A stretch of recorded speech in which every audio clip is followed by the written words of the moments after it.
Dans cette vidéo, je vais vous présenter l'accélérationnisme, ou plutôt la théorie de l'accélération. C'est une théorie qui est, je pense, super importante pour comprendre l'époque actuelle, d'où on vient, vers où on va. Alors, je ne vais pas épuiser le sujet de l'accélération en une seule vidéo, c'est vraiment extrêmement vaste. Par contre, je voudrais tenter de vous faire saisir l'importance de ce phénomène, d'une part, et d'autre part, le deuxième point sur lequel je voudrais que ça soit bien clair, c'est expliquer vers quoi ça aboutit cette accélération. Quelle est la prochaine étape qui est déjà entamée en réalité. Et cette nouveauté, ce dont je vais vous parler dans cette vidéo, je vais y aller progressivement pour amener le sujet et que vous compreniez bien de quoi il s'agit.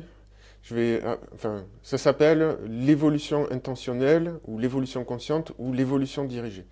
C'est vraiment important, parce qu'on parle d'un processus qui dépasse très largement le cadre de la civilisation humaine, et c'est ça que j'aimerais vous faire toucher du doigt.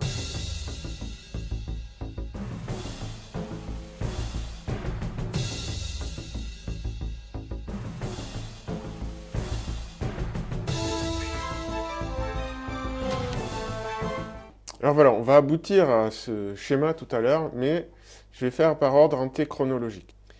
Quand on parle d'accélération, déjà, je dois prendre quelques précautions oratoires. L'idée de l'accélérationnisme, que vous retrouvez sur les réseaux, souvent avec le /hack, ACC, vient d'un philosophe anglais, Nick Land, qui est un peu sulfureux. Et il y a différentes écoles par rapport à l'accélérationnisme.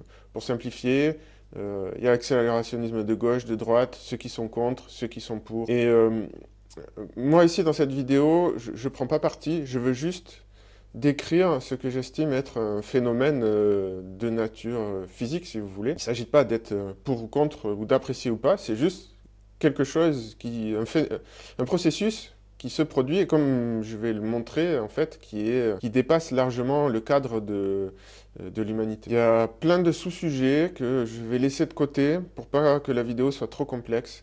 Éventuellement, si vous voulez, on en parle en commentaire. Donc, je ne vais pas parler de téléologie, je ne vais pas parler je ne vais pas expliquer, définir ce que c'est la complexité.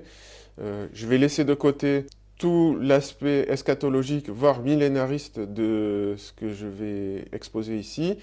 Je ne vais pas parler non plus de Teilhard de Chardin, qui est pourtant, et de tout l'historique qu'il y a derrière l'idée de l'accélération. Donc, c'est pas une idée qui est totalement nouvelle, qui s'est construite au fil du temps, mais là, on vit une époque avec l'avènement de ChatGPT qui fait qu'on on commence à toucher du doigt cet horizon de l'évolution intentionnelle dont je vais vous parler.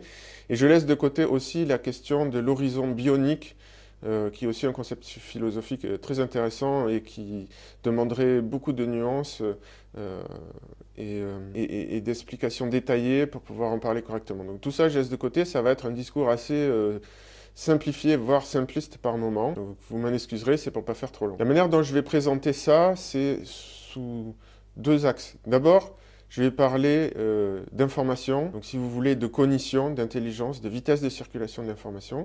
Et ensuite, je vais aborder l'axe ou la sous-thématique de l'évolution. On se situe dans le champ de ce qui s'appelle la grande histoire, Big History chez les anglo-saxons. Ça n'existe pas vraiment en France, hein, cette discipline. Il s'agit d'étudier non pas juste l'histoire de l'humanité ou même la préhistoire, mais d'étudier, en fait, d'étendre le concept d'histoire à l'origine du cosmos et l'origine de l'univers et voir s'il y a des tendances qui peuvent se dégager. C'est là où les notions de téléologie sont plus ou moins sous-jacentes, mais ça demanderait beaucoup de discussions pour clarifier tout ça. Donc moi là, je laisse de côté ça et quitte à faire un discours un peu millénariste au fond, mais tant pis, vous êtes prévenus. Sinon, j'en ai pour des heures. De toute manière, il y aura d'autres vidéos derrière après pour préciser et nuancer tout ça. Mais là, c'est vraiment la notion d'accélération dont je voudrais parler et que je voudrais mettre en exergue. Alors, comme je vous ai dit, je vais faire de manière antéchronologique. Donc, je vais commencer par le plus récent. Vous connaissez sûrement la loi de Moore. Donc ça, c'est un graphique qui la représente jusqu'en 2020. Bah, la puissance des ordinateurs a tendance à double quasiment tous les 2 mois. Tous les 2 ans, pardon. Et ça, c'est depuis les années 70. Donc ça fait 50 ans que ça dure. Et bah, pour le moment, plusieurs fois, des gens ont prédit la fin de cette loi de Moore, que bah, il y aurait bien une limite à un moment donné. Hein. On ne peut pas continuer à miniaturiser à l'infini. Hein. À un moment donné, les atomes, ça ne se miniaturise pas. Ceci dit, la loi de Moore, elle continue. On trouve de nouvelles astuces pour améliorer les performances. On va toujours de plus en plus loin. Au point que, on en est là, à l'heure actuelle, à la dernière version de ChatGPT qui nous a sorti les GPT maintenant, la possibilité de customiser son propre ChatGPT. Vous pouvez lui donner des documents sur lesquels il va se baser. Donc, vous pouvez lui donner un apprentissage personnalisé. Vous pouvez en faire un mentor de maths, un négociateur, si vous lui donnez la littérature sur la négociation, et plein d'autres sujets. Donc ça en soi, c'est pareil, c'est un sujet qu'on ne peut pas épuiser en 30 secondes, tellement il y aurait de choses à dire, notamment sur la révolution que ça implique derrière pour l'éducation. Donc, ce qui est important de retenir par rapport à notre histoire d'accélération, c'est que on est en plein de l'accélération. Là, ChatGPT, c'est typiquement l'histoire qui s'accélère encore une fois. Si on dézoome un peu, on voit que la technologie accélère de plus en plus et elle est adoptée de plus en plus vite. Là, je vous mets un petit schéma. Donc, toutes les références, elles seront en commentaire, dans la description de la vidéo, pardon. Donc, la courbe en noir, c'est la courbe de l'évolution démographique de l'humanité. La courbe en pointillé, c'est la courbe des personnes alphabétisées, puis le nombre de livres qu'on lit, puis le nombre de récepteurs radio-télévision, puis le nombre de téléphones, ordinateurs et Internet. Et en fait, on voit bien qu'à chaque fois, toutes les nouvelles technologies, elles sont adoptées de plus en plus rapidement. D'ailleurs, ChatGPT est la technologie la plus rapidement adoptée, massivement, de toute l'histoire. Et peut-être que dans 3 ans ou dans 6 mois, on ne sait pas, parce que maintenant, ça va tellement vite, qu'il y aura une nouvelle technologie qui sera encore plus incroyable et qui sera adoptée encore plus rapidement que toutes les autres. Donc ça c'est l'accélération telle qu'on l'a sous le nez en ce moment même. Maintenant, on va dézoomer un peu. On va parler de l'humanité. L'histoire de l'humanité elle-même montre une accélération. Ici, on voit un escalier avec des étapes qui se produisent régulièrement. Sauf qu'il ne faut pas négliger le fait que, alors je vais essayer de vous le montrer, ça ne se voit pas très bien à l'écran, mais que c'est une échelle logarithmique ici. C'est-à-dire que à chaque fois, les étapes de temps, elles sont multipliées par 10. Donc en réalité, on a le même genre de courbe ici, là, pour l'évolution des humains qu'on a là pour l'adoption de la technologie. Alors je vous fais une petite chronologie, rapidement, de l'histoire de l'homme. Il y a 2 millions d'années, l'homme apparaît, il est anatomiquement moderne, mais pas comportementalement moderne. Ensuite, il y a 400 000 ans en arrière, on invente la cuisson, ce qui fait grossir notre cerveau petit à petit, parce que la cuisson, c'est une prédigestion extérieure et ça permet d'avoir suffisamment de calories pour alimenter notre cerveau qui est très consommateur d'énergie. Il y a 100 000 ans à peu près, on estime avoir inventé le langage. Il y a 50 000 ans, on aurait inventé la musique et commencé à avoir des sépultures, la culture, les premiers outils. Il y a 5 000 ans. Donc ça s'accélère, hein. On passe de centaines de milliers d'années maintenant à des milliers d'années.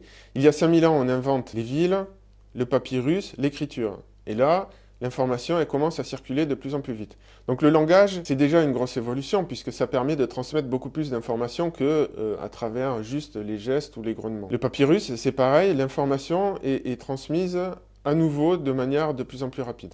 Donc c'était il y a 5000 ans. Il y a 2000 ans, on invente le codex. Le codex, en fait, c'est quoi? C'est le livre. C'est de là que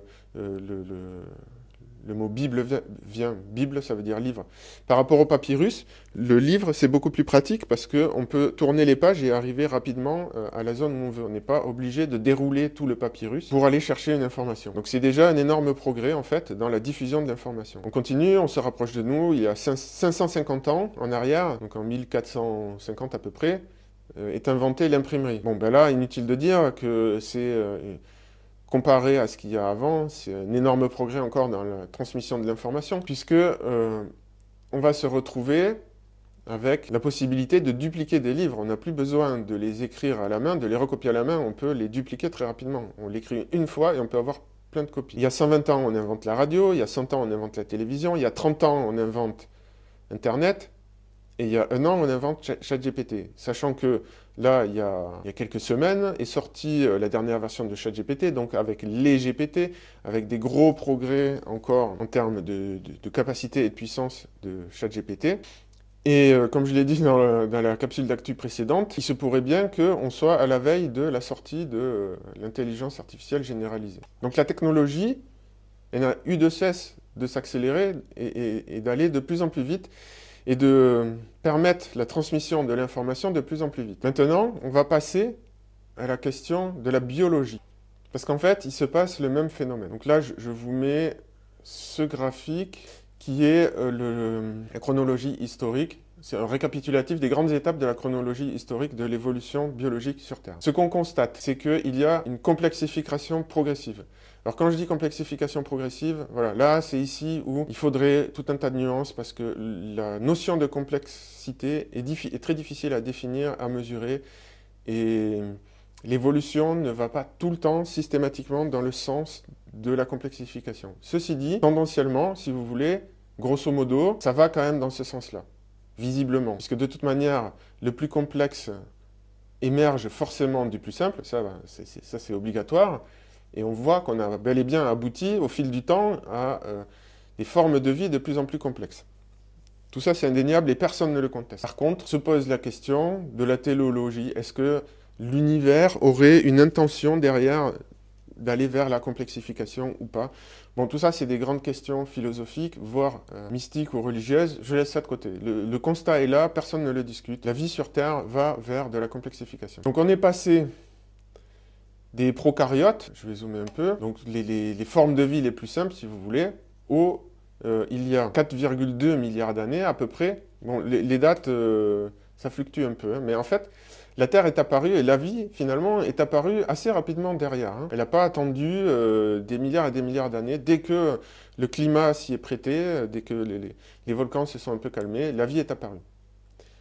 Ensuite, il y a eu la photosynthèse, donc les premières formes de vie, donc les prokaryotes, c'est des cellules, c'est des microbes extrêmement simples. Enfin, relativement simples, on va dire.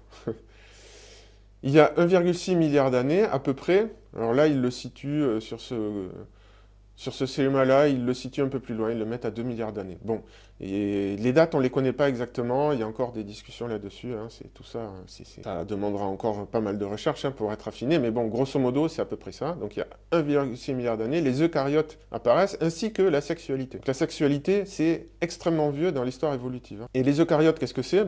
C'est comme les prokaryotes, si vous voulez, ce sont des microbes, des cellules individuelles, sauf que elles elles sont différenciées, c'est-à-dire qu'il y a des sortes d'organelles dedans, il y a c'est pas juste une sorte de bouillie vivante, on voit apparaître des sortes d'organes à l'intérieur de la cellule. Donc déjà une forme de complexification. Ensuite, il y a 600 millions d'années, on a la vie multicellulaire qui apparaît. Alors là, ils la mettent beaucoup plus tôt, ici, dans ce schéma, mais peu importe. Et l'apparition de la sexualité, ils la mettent plus tard, alors que d'autres le mettent plutôt avec l'apparition des eucaryotes. Mais peu importe. L'idée, bon, les eucaryotes, on a des organelles, donc des mini-organes qui apparaissent au sein des cellules. Ensuite, on a la sexualité. Ensuite, on a la vie multicellulaire qui apparaît. Donc, on se dirige toujours vers plus de complexité. Ensuite, la vie, elle sort de l'eau, et une fois qu'elle arrive sur Terre, elle se complexifie encore, et là, on commence à voir, il y a 375 millions d'années, les thérapodes, qui sont nos ancêtres, puis les dinosaures, les mammifères et les fleurs. Alors les fleurs, je ne sais pas honnêtement si elles sont plus complexes que nous ou pas. Je sais que le génome du riz, par exemple, est beaucoup plus important que le nôtre. Donc bon, il ne faut pas non plus forcément se fier à l'apparence extérieure. Ceci dit, la société humaine est quand même plus complexe que la société du riz. Ou de tout autre organisme vivant sur cette planète. On n'est pas les premiers à avoir des sociétés complexes, hein. Il y a eu les termites bien avant nous, qui ont des sociétés avec une division du travail, mais bon, du fait qu'on a développé la technologie à son paroxysme, par rapport aux autres espèces, on a une société quand même qui est beaucoup plus complexe. Donc, Là, ce que je vous explique, c'est que petit à petit, la vie s'est dirigée vers de plus en plus de complexité. Mais c'est pas tout. Ce que raconte ce schéma, je donnerai toutes les sources hein, en commentaire si vous voulez aller les voir. Donc là, on est dans la théorie de la noosphère, qui a été développée par Teilhard de Chardin, qui a été repris par Alexei Eiromin. Et ce que ça nous dit, c'est que au fil de l'évolution de la biologie, en fait, la vitesse de transmission de l'information s'est accélérée. Dans les taux de mouvement des ions à travers les membranes, donc bon voilà, il donne des détails techniques, je ne vais pas rentrer dedans, mais l'information est transmise de plus en plus vite, jusque les hormones, par exemple, ça transmet de l'information au sein de notre corps, mais ça va à la vitesse du sang dans les vaisseaux sanguins, les fibres nerveuses, ça va encore plus vite. Et après, si on prolonge cette courbe par la technologie, ben, là on atteint la vitesse de la lumière et ça va encore plus vite. Donc, je rappelle que j'ai démarré en vous expliquant l'accélération technologique. Là, je vous explique qu'il y a aussi... et donc, la technologie accélère la vitesse de circulation de l'information, mais il y a aussi une complexification biologique et une accélération biologique qui suit le même processus d'accélération de la transmission de l'information. Alors maintenant, je vais en terminer avec cette idée de l'accélération de la transmission de l'information, qui est absolument centrale pour comprendre l'accélération. Et après, je vais reboucler en refaisant le chemin inverse, si vous voulez, vers l'idée de l'accélération de l'évolution elle-même. Et c'est ça qui est l'idée absolument nouvelle et qui est au cœur de l'accélérationnisme, qui est fondamentale à comprendre et qui nous amène à l'évolution intentionnelle ou consciente. Donc je vais réexpliquer tout ça après, mais là je termine donc sur la partie accélération de l'information en remontant dans le temps. Ce qui s'est passé. Alors, ce qu'il y a avant les eucaryotes, je ne sais pas trop. Je n'ai pas les éléments scientifiques pour vous expliquer. Ce qui est sûr, c'est que à partir des eucaryotes, il se passe quelque chose d'important, c'est que les cellules des eucaryotes acquièrent la possibilité, à travers ce qui s'appelle les canaux ioniques, de communiquer et de faire de la computation, de calculer si vous voulez. Un neurone n'a aucune mécanique cellulaire différente de celle des eucaryotes. Quand il transmet des potentiels électriques, il utilise un mécanisme qui existe depuis les eucaryotes. C'est fondamental. Maintenant, qu'est-ce qu'on constate? Et qu'est-ce qu'on en déduit de ça? C'est qu'en fait, si vous prenez dans la mer une soupe d'eucaryotes, si vous voulez, ils se rencontrent de temps à autre et ils échangent de l'information. Les scientifiques, Michael Levin notamment, nous expliquent qu'il n'y a pas de différence fondamentale entre une soupe de micro-organismes qui vivent leur vie chacun de leur côté et qui transmettent de l'information de temps à autre, et une colonie d'eucaryotes qui s'assemblent ensemble, sans faire forcément un organisme cellulaire, juste ils font un paquet ensemble. Et en fait, ils continuent à échanger de l'information entre eux à travers ces mécanismes qui existent déjà chez les eucaryotes. Dans les deux cas, c'est on appelle ça de la cognition distribuée. Si vous voulez, c'est de l'intelligence distribuée. Ce que je suis en train de vous dire là, c'est que si on refait à l'envers la biogénèse, l'histoire évolutive du cerveau, qui est doué de pensée, visiblement, eh ben on se rend compte que le corps lui-même est doué d'une forme de cognition, de pensée. Cette cognition, elle s'occupe non pas de produire des abstractions ou des émotions, mais elle s'occupe de produire la forme du corps. Donc si vous voulez, ça calcule la forme et les fonctionnalités de notre corps. Mais ça reste une intelligence au même titre que notre intelligence abstraite. Si on remonte en arrière, c'est pareil, on a des amas de cellules, des colonies qui communiquent entre elles, qui ont aussi une forme de cognition.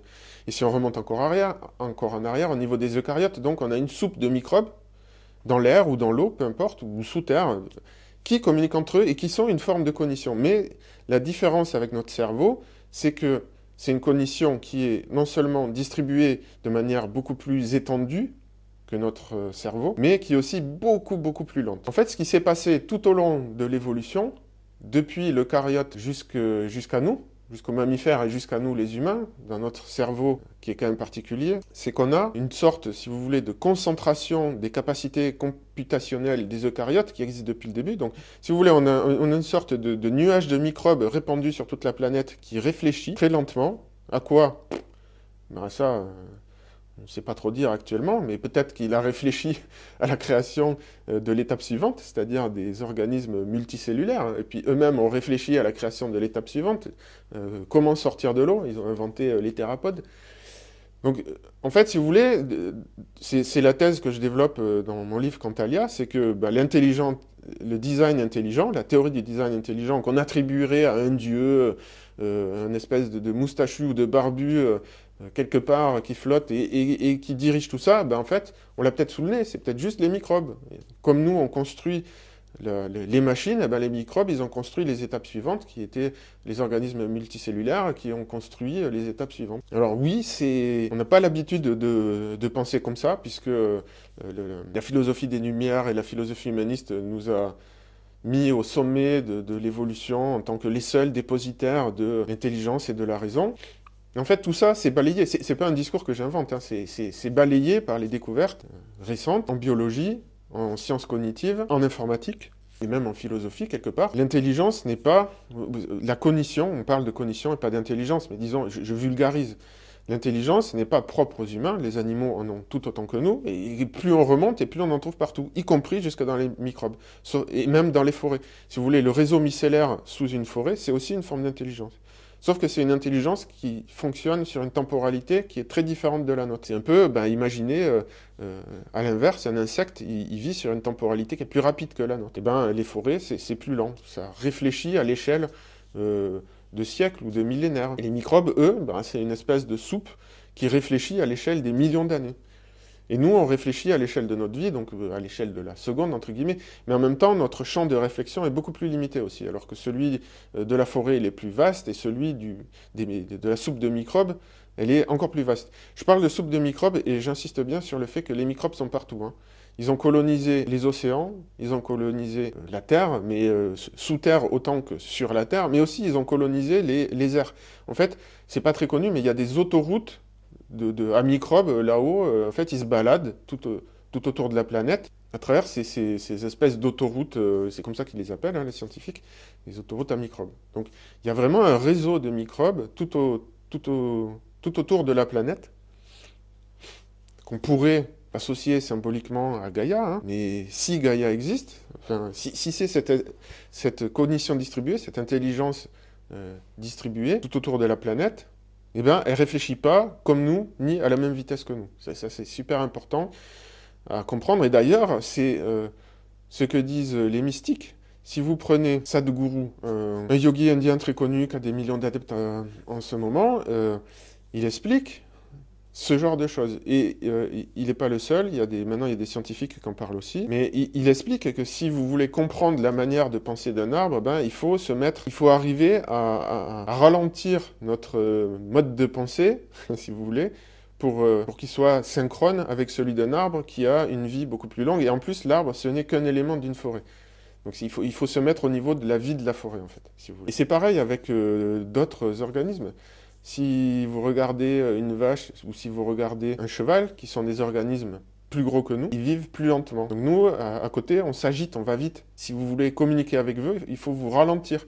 Ralentir vos gestes, ralentir vos expressions, il faut se mettre à leur niveau. Donc là, on a des ponts qui se font entre le mysticisme et la science de plus en plus. Donc voilà, on a eu une évolution vers la complexification, on a eu une évolution vers l'information qui se transmet de plus en plus rapidement, mais on a eu aussi une évolution vers une sorte de condensation de l'information. Maintenant, je vais en arriver au graphique final. Donc je vous ai dressé petit à petit un tableau général de ce qui se passait sur la Terre et dans l'univers, entre guillemets. Donc on voit qu'il y a quelque chose qui va de plus en plus vite. Et en fait, ce processus de complexification, on peut le faire remonter jusqu'au Big Bang, à l'origine de l'univers, même si c'est une singularité et que nos lois de la physique ne fonctionnent plus, et en fait, si vous voulez, on peut pas vraiment parler de début de l'univers ou d'origine, c'est plus compliqué que ça. Mais là, encore une fois, je simplifie. Donc, disons qu'il y a un début de l'univers, et petit à petit, au départ, on ne sait pas trop ce qu'il y a, mais on sait que petit à petit ont émergé les atomes, les étoiles, enfin, les nuages stellaires avant les étoiles, les galaxies et tout ça. Puis ensuite, les planètes ont émergé, donc elles sont fabriquées par les étoiles elles-mêmes. Au sein des planètes, la vie arrive, la vie se complexifie. Alors, par exemple, sur ce schéma, il y a une petite erreur, c'est que les plantes ne sont pas apparues avant les animaux. Elles sont apparues en même temps. Donc là c'est encore des simplifications qu'on est obligé de mettre, parce que c'est pour symboliser, si vous voulez, cette direction générale vers la complexification. Donc la vie sur Terre se complexifie, puis ensuite arrive la technologie qui elle-même se complexifie, petit à petit, on en arrive à la société industrielle. Bon, maintenant, le point le plus important, Tout ça, c'était pour en arriver à vous expliquer le point fondamental de cette vidéo sur ce qu'est l'accélérationnisme et sur vers où ça va ce truc-là. Là, on pourrait s'arrêter là et dire, ok, ben alors on va arriver à une sorte de super ordinateur qui va prendre le contrôle de la Terre, qui va peut-être se débarrasser des humains, et voilà. Bon, c'est un des scénarios possibles, mais on oublie quelque chose de fondamental, qui est une idée qui a été apportée à ma connaissance par Jon Stewart, mais il y en a peut-être d'autres qui en ont parlé avant. J'ai pas refait l'historique complet de toutes ces idées. En tout cas, ce graphique que je vous montre ici, il a été produit par Eric Chason. Je ne sais pas comment on prononce, c'est un anglais ou un américain, mais quelque chose comme ça. Et comment il a mis les éléments sur ce graphique? C'est en fait, pour avoir une mesure approximative de la complexité, il a regardé la dissipation d'énergie par unité de matière et de temps. C'est-à-dire combien de chaleur dégage un bloc de matière. Et en fait, le Soleil dégage beaucoup de chaleur, on est d'accord? Bien plus qu'un cerveau. Mais par contre, par kilogramme de matière, notre cerveau dégage beaucoup plus de chaleur que le Soleil. Oui, parce que le Soleil dégage beaucoup de chaleur, mais il est infiniment grand, enfin extrêmement grand. Pas infiniment grand. Et en fait, c'est une manière de mesurer la complexité. Je ne rentre pas dans les détails, ça fait appel à la thermodynamique. En fait, ce graphique-là, il est au fondement du livre Thermodynamique de l'évolution de François Rodier, qui est paru en 2013, que j'avais lu à l'époque et qui avait changé ma vie. Mais par contre, il y a justement ce point sur lequel je souhaite insister, donc maintenant, qui est assez peu discuté, en tout cas qui n'est pas du tout enseigné, qui est que l'évolution accélère elle aussi. Et ça, c'est fondamental. Ça change tout dans la compréhension du monde actuel. Je parle de l'évolution biologique. Hein. Alors, à grands traits, comment ça se passe, cette histoire d'évolution biologique qui s'accélère? Donc au départ, on a des espèces qui évoluent selon le principe darwinien, la sélection du plus adapté. La sexualité apparaît et accélère le brassage des gènes et donc l'évolution des organismes. C'est pour ça que la sexualité est fortement reliée aux eucaryotes. Vous voyez ici, ils la mettent après les eucaryotes, mais il se pourrait que ce soit la sexualité qui ait fait apparaître les eucaryotes. Bon, ça, tout ça, c'est spéculatif à l'heure actuelle. On n'a pas vraiment les dates exactes, mais que ce soit l'un ou l'autre, ça change rien. Donc ça, c'est une première étape qui fait que l'évolution, elle va un peu plus vite que ce qu'elle allait avant. Une deuxième étape, c'est que, ça c'est pas enseigné, c'est qu'on dit que l'organisme s'adapte à son environnement, ce qui est vrai. Mais, ce qu'on oublie de dire, c'est que plus l'organisme évolue, plus il adapte en retour son environnement à lui-même. C'est ce que nous faisons en tant qu'humains. On n'est pas les seuls. Les termites adaptent leur environnement et construisent une termitière parce qu'en fait, elles ne peuvent pas survivre dehors, elles ne supportent pas elles ne supportent pas la lumière, elles doivent vivre dans des conditions de température et d'humidité très précises, donc le monde extérieur est ultra hostile pour elles. Donc elles adaptent leur environnement. Les castors adaptent leur environnement, les coraux adaptent leur environnement, et ils le font à des échelles tous plus ou moins importantes. Mais ce qui est important, c'est qu'on a une boucle de rétroaction positive, c'est que l'organisme s'adapte à l'environnement, il adapte l'environnement, et donc il se réadapte au nouvel environnement qu'il a créé en retour. Donc la sexualité, ça accélère les choses, l'adaptation de l'environnement, ça réaccélère les choses, encore une fois. Ensuite, il y a un nouveau phénomène qui apparaît, c'est la domestication. Là encore, on a l'évolution qui accélère. Ça démarre par de l'autodomestication, et ensuite, l'autodomestication, elle se répand, et elle évolue elle-même en domestication d'autres espèces. Et pour vous en convaincre, vous avez les chiens qui évoluent plus vite que les loups, parce qu'ils sont domestiqués et parce qu'on prend en charge leur reproduction. Et donc on accélère leur évolution, on dirige leur évolution. Et là, vous me voyez venir, on en arrive donc à l'étape entre guillemets ultime. Je dis ultime parce que il y en aura peut-être d'autres après, c'est juste que là, c'est l'étape qu'on est en train de vivre et personne ne sait ce qu'il y aura après. Hein. C'est comme si on avait demandé aux premiers hommes qui ont fait la domestication, ça sera quoi l'étape d'après la domestication? Ils ne savaient pas que ça serait le génie génétique. À l'époque, c'était inenvisageable. Donc là, on ne sait pas ce qu'il y aura après. Mais en tout cas, aujourd'hui, ce qu'on sait, c'est qu'on est en mesure, maintenant, depuis quelques jours, depuis quelques jours, c'est officiel, de modifier le génome d'une personne. Alors, on peut déjà le faire à la naissance, par fécondation in vitro et sélection des embryons, mais là, c'est autre chose. On vient de franchir encore une étape, la drépanocytose, donc, qui est une maladie d'origine génétique très répandu chez les Africains et les Orientaux aussi, si je ne dis pas de bêtises. En tout cas, c'est pas chez les Européens.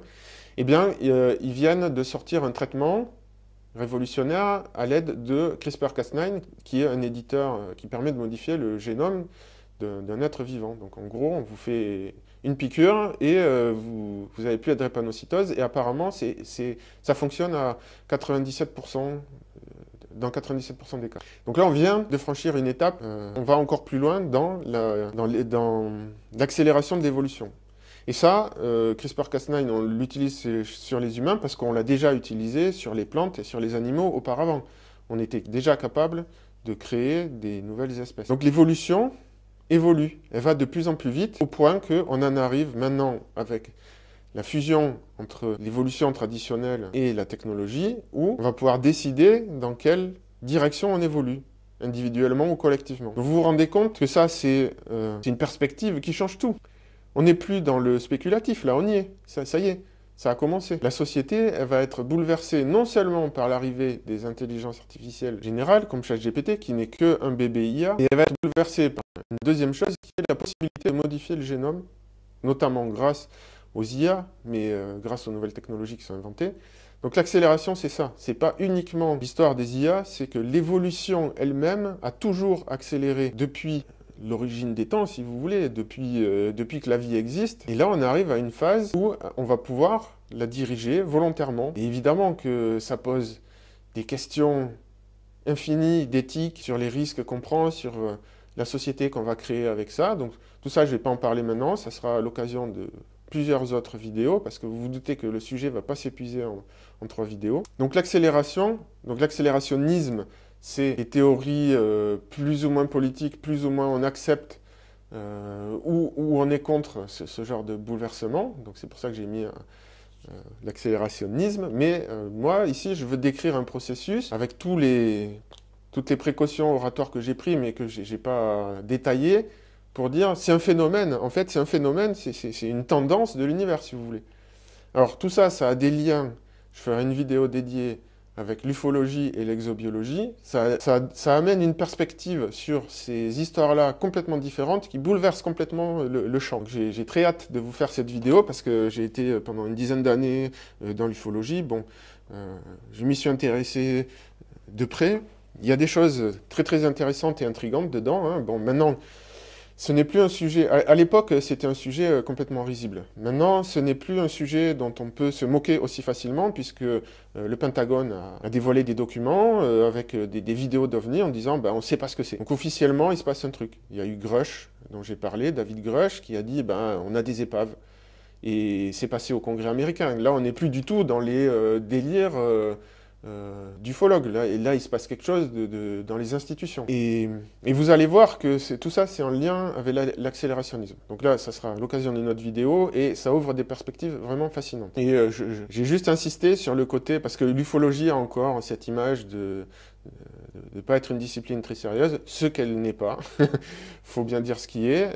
Je suis resté 10 ans dans l'ufologie, et ma conclusion, c'est que il y a beaucoup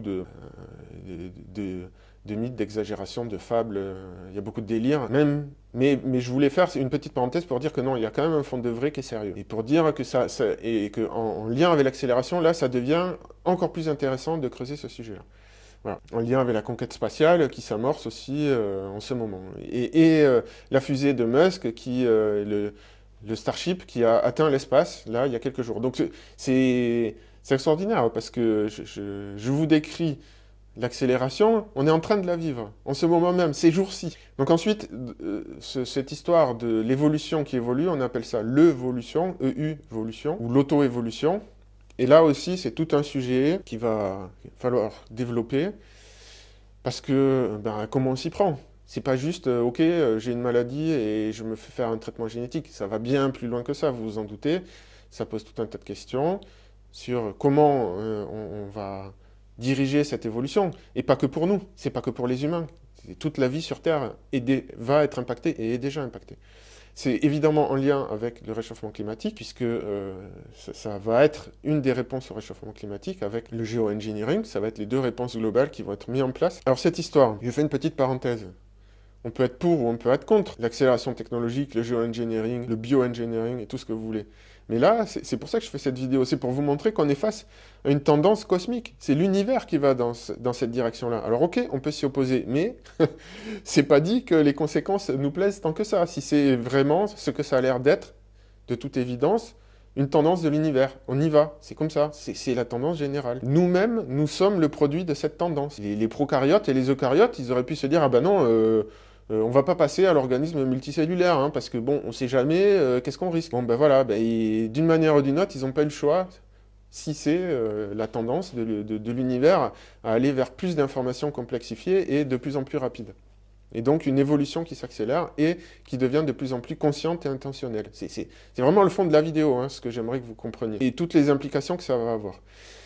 Et le dernier sous-sujet que j'aborderai dans notre vidéo, donc, c'est ce qui commence à être appelé les Lumières 2.0, c'est-à-dire la nouvelle philosophie qui émerge petit à petit autour de toutes ces idées-là. Alors, le fond de l'affaire, c'est que l'accélération provoque une confusion dans la société, une confusion philosophique, anthropologique, une confusion à tous les niveaux. Ça va trop vite pour nous, concrètement. Donc je reviendrai dessus. Et quelle va être notre place là-dedans? Et je pense que c'est derrière absolument toutes les actualités dont on entend parler et dont on nous rabâche les oreilles au quotidien, je pense que c'est ça le phénomène qui est important qui est derrière. Derrière toutes les guerres, tous les conflits, toutes les inquiétudes, toutes les discussions philosophiques, vous pouvez les rapporter à ce phénomène-là. En tout cas, si vous ne voulez pas réduire l'histoire à ce phénomène, soit, mais c'est une composante qui est absolument fondamentale à comprendre pour décoder ce qui se passe dans le monde à l'heure actuelle. Je pense qu'avec l'arrivée de ChatGPT, maintenant, le fait qu'on peut discuter, avoir des discussions constructives et pas juste rigolotes avec un ordinateur, avec un chatbot ou un large langage modèle, je pense que maintenant tout le monde a compris qu'il se passait quelque chose. Que peut-être dans 10 ans, dans 5 ans ou dans 30 ans, ou dans 50 ans, on n'en sait rien, parce que l'histoire de l'IA nous a montré qu'il y avait des printemps des IA qui se succédaient à des hivers de l'IA, parce que on butait sur des problèmes, et puis on arrivait à les résoudre 10 ou 20 ans plus tard. Donc peut-être que ça sera pour plus tard, mais on y est. Là, on est déjà passé dans autre chose, là. Donc ça continue de s'accélérer. Voilà ce que je voulais vous dire à ce sujet. Donc, je mets ma pub maintenant, ma petite pub. N'oubliez pas de commenter, liker, partager. Allez jeter un coup d'œil à mon Patreon. Ça m'aidera à continuer à financer mes recherches et que je puisse vous proposer de développer ce sujet de l'accélération et tout ce que ça implique dans tous les domaines de la vie. En tout cas, pour ceux qui voudront prendre ce train en marche. Après, rien ne vous empêche d'être bioconservateur et de considérer que tout ça ne vous concerne pas, que vous voulez vivre en une société entre guillemets figée. Je pense que c'est envisageable et possible, mais vous ne pourrez pas empêcher une partie de l'humanité, en tout cas, de suivre cette voie-là et d'entraîner avec elle une grande partie du reste de l'humanité. Et donc, pour apprendre, pour comprendre comment se positionner, pour comprendre ce qui se passe, pour apprendre à en tirer parti, ou au moins à se protéger, on a besoin de nouveaux outils qui impliquent une nouvelle conception de l'homme. Donc, c'est ce sur quoi je réfléchis depuis pas mal de temps, je tâtonne, donc j'essaie de voir comment fusionner les sciences, la philosophie, le mysticisme, les religions, les spiritualités, voire même l'ésotérisme, parce que, en fait, quand on commence à comprendre comment ça marche, il y a des ponts entre tout ça.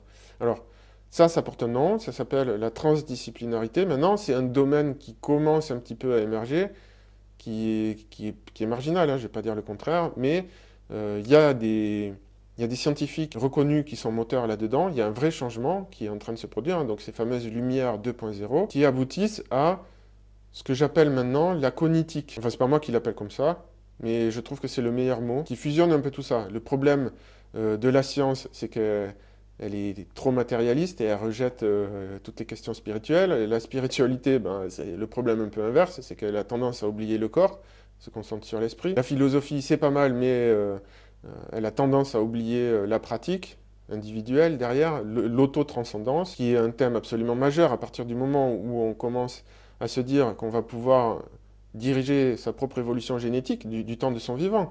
C'est derrière, il y a la question de l'immortalité, là, dont on est en train de causer, l'air de rien. Si demain, on vous fait une picouse qui vous rajoute 100 ans d'années de vie, vous prenez ou vous prenez pas? C'est ça, c'est pour ça qu'il faut une nouvelle philosophie, c'est pour ça qu'on se pose des questions, parce que ça va pas être, hein, je vais dans un magasin ou dans une pharmacie, je prends mon truc, je rentre chez moi, ça y est, c'est réglé. Il y a des questions derrière sur des questions d'éthique par rapport à la société, les inégalités que ça peut créer, mais il y a aussi des questions très personnelles. À quoi je joue avec le feu concrètement quand je fais ça? Donc, comment je m'y prends pour limiter les risques?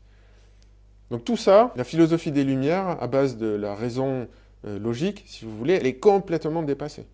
Complètement. Et il y a une nouvelle philosophie, à partir des sciences cognitives, notamment, qui est en train d'émerger. J'ai la chance de comprendre parce que j'ai pratiqué l'informatique, il y a plusieurs années, j'ai créé des IA, donc des petites IA à l'époque, hein, ça n'a rien à voir avec ce qu'il y a maintenant, mais je connais tout ça, et depuis toutes ces années, j'étudie tout ça, je m'auto-forme, certes, je ne suis pas un universitaire, et j'étais complètement passé à côté des sujets philosophiques jusqu'à il n'y a pas très longtemps, donc j'ai pas toutes les réponses, mais on est en train de vivre une aventure extraordinaire. C'est, selon moi, la chose la plus importante qui se passe en ce moment sur la planète Terre, qui va déterminer l'avenir de l'humanité pour pas mal de temps après, hein, parce qu'à partir du moment où on va commencer à changer notre génétique et à sortir du cocon de la planète, à prendre le contrôle du climat, il n'y a pas de retour en arrière déjà, et vous vous doutez bien que le delta qu'il va y avoir entre cette civilisation et nous aujourd'hui, il est du même ordre que celui qu'il y a entre nous et, je ne sais pas, les hommes du néolithique.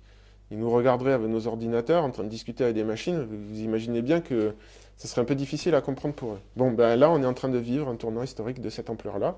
Moi, je trouve ça génial. Évidemment, il y a des gros risques, mais il y a tout à faire. Donc voilà, n'hésitez pas à me soutenir. Donc le Patreon, il y a des outils pratiques que je donne, qui sont issus des spiritualités traditionnelles, mais revus et corrigés, améliorés si vous voulez, avec les sciences cognitives. Donc je mets en texte public toute la théorie, entre guillemets, pour que vous compreniez que ce n'est pas des trucs que je sors de mon chapeau. Et de l'autre côté, la pratique, ça c'est sur la partie payante. Et ça servira à soutenir tout le travail que je fais ici et où je vais expliquer petit à petit ce qui se passe sur l'accélération, les lumières 2.0, l'évolution et comment on se positionne et comment on fait dans ce monde-là. Et il y a plein d'autres sujets qui sont derrière. Il y a une révolution qui est en cours des institutions, donc c'est pareil, ça j'en parlerai petit à petit. Il y a beaucoup de choses qui se passent en ce moment-là. Voilà, j'espère que ça vous aura plu, cette vidéo sur l'accélération. Je suis toujours un petit peu long, mais il y a énormément de choses à dire. J'espère que j'aurai transmis l'idée principale, que ça s'accélère au niveau biologique. C'est notre être qui est en cause. C'est de ça qu'on parle, fondamental. C'est pas juste les ordinateurs qui vont nous dominer, c'est la modification de ce que nous sommes en tant qu'espèce humaine. C'est à ça qu'on est en train de faire face. Qu'on le veuille ou non, ça a déjà démarré. Voilà, la thérapie génique sur la drépanocytose, ça y est, c'est fait, c'est accepté en Angleterre, ça existe, ce n'est pas de la science-fiction ce que je raconte. Voilà. Après, je développerai la partie ufologique où là on peut considérer encore que c'est de la science-fiction, mais je pense à la vitesse où ça va, que dans 5 ou 10 ans, ça sera plus le cas. Voilà, encore une fois, j'espère que ça vous aura intéressé, c'est vraiment les thématiques que je vais développer maintenant sur la chaîne. Jusqu'ici, je tâtonnais un peu parce que je suis en cours de formation philosophique, en cours de rattrapage de philo, si vous voulez, parce que j'ai négligé ce domaine, je me suis concentré beaucoup plus sur la pratique à travers les arts martiaux et le yoga, ce qui fait que j'ai un background, en plus de mon travail dans l'informatique, j'ai un background qui m'a bien préparé à tous ces sujets-là, plus la curiosité qui fait que je m'intéresse à la science depuis que je suis tout petit. Donc voilà, moi je suis très excité à l'idée des prochaines vidéos que je vais faire et des prochains sujets que je vais écrire sur mes différents blogs. J'espère que vous me suivrez dans cette aventure.